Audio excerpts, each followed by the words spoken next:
Do you have a credit card, a mortgage, a car loan, or any other consumer loan? Well, keep watching because this video is for you. Economic fundamentals tell us that rising interest rates always trickle down to affect personal loans.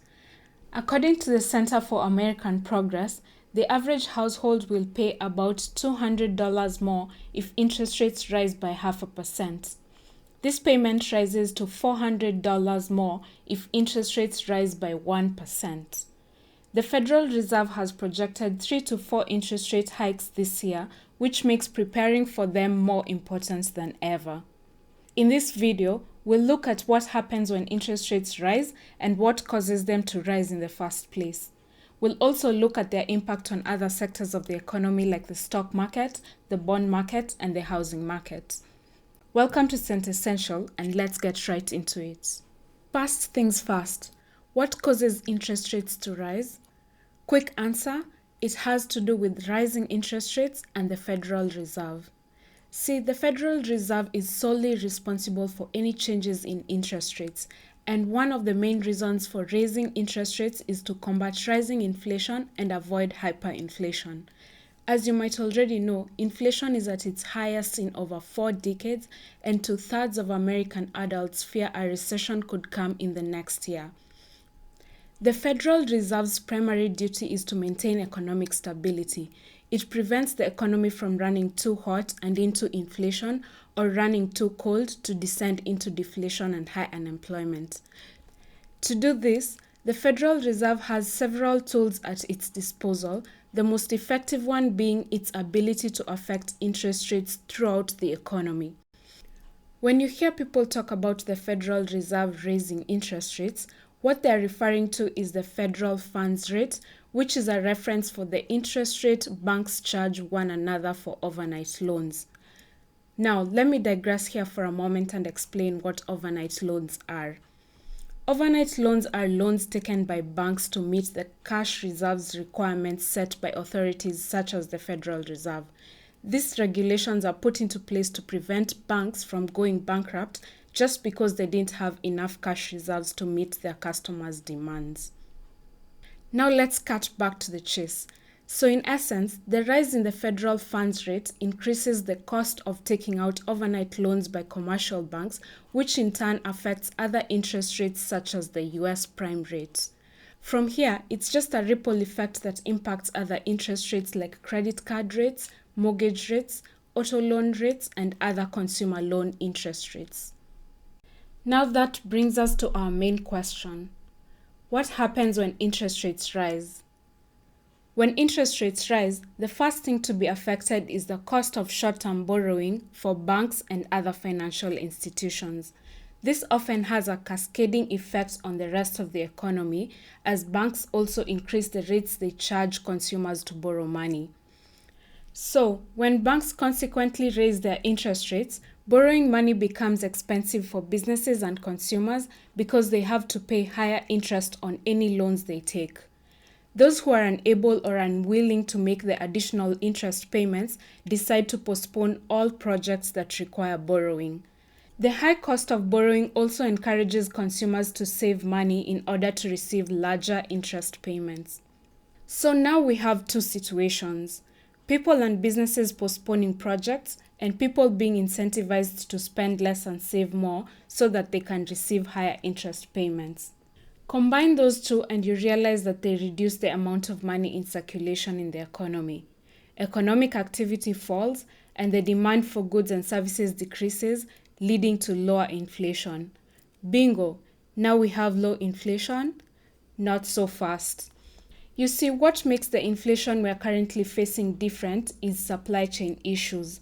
Unfortunately, they don't seem to be easing up anytime soon, and there are fears that raising interest rates won't fix those problems.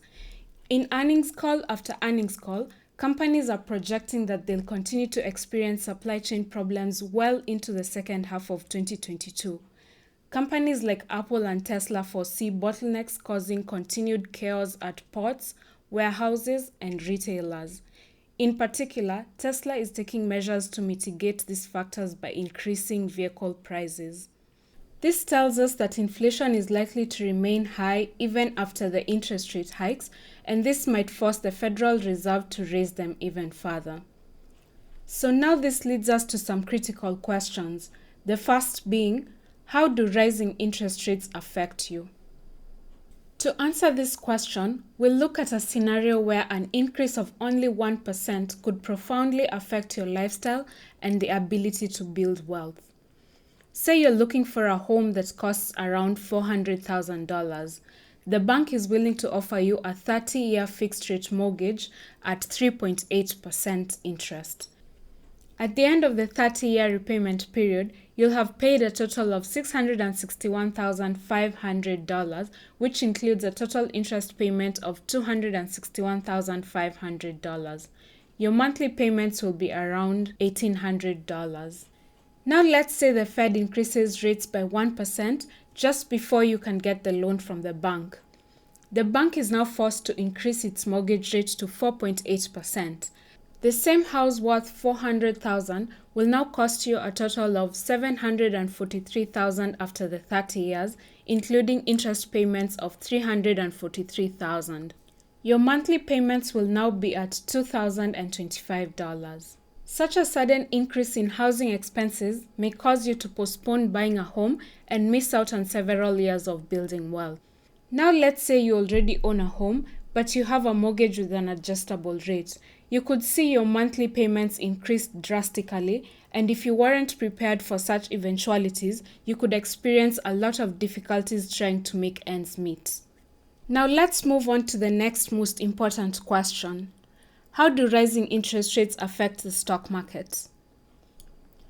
When the Federal Reserve increases interest rates, it affects the stock market in the following two ways. First, it becomes more expensive for companies to borrow money, leading to less investment and slower growth. Consumers, on the other hand, avoid spending and postpone big purchases, meaning businesses don't have as many customers anymore.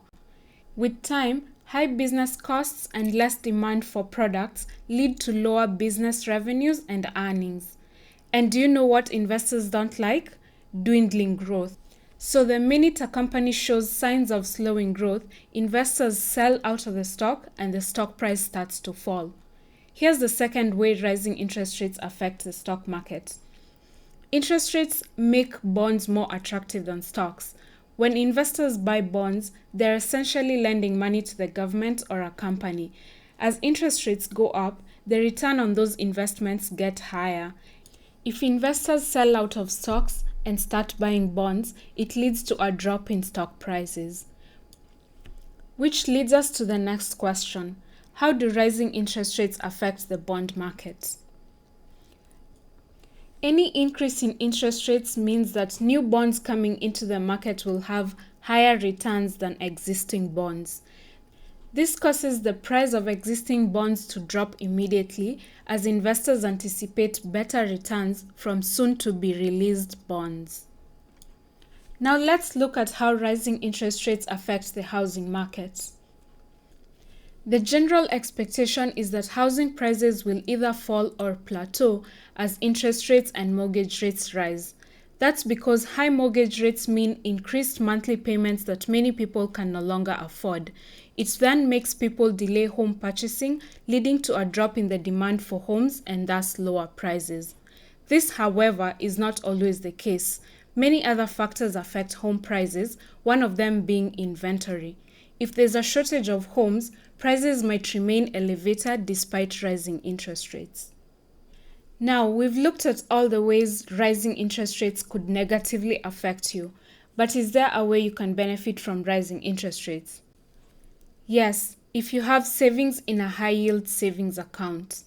While high interest rates are bad for borrowers, they are perfect for those who have savings. When the Fed raises interest rates, the annual percentage yields offered by banks for saving accounts also increase, making savers the biggest beneficiaries. Ultimately, rising interest rates discourage consumer spending and incentivize saving. So now you may be wondering, when will the Fed raise interest rates? The Fed is expected to raise interest rates during the next FOMC meeting, which will be held on March 15th and 16th. The FOMC, also known as the Federal Open Market Committee, meets 8 times a year to decide on the country's monetary policy and set the target range for the federal funds rate. To sum it all up, when the Federal Reserve increases the federal funds rate, it's a sign that interest rates across the entire economy will rise too. This is because banks use the federal funds rate as a reference when setting their own interest rates. If your loans are based on a fixed interest rate, they are immune to any changes to interest rates. However, if any of your loans have a variable interest rate, start adjusting your spending to accommodate higher monthly payments or negotiate with the bank to get a fixed rate instead. There you have it, everyone. Let me know down in the comments how you're preparing for the Fed's interest rate hikes. If you liked the video, give it a thumbs up. Also, check out this video to find out why Bitcoin is falling despite extremely high inflation. Thanks so much for watching and see you again soon.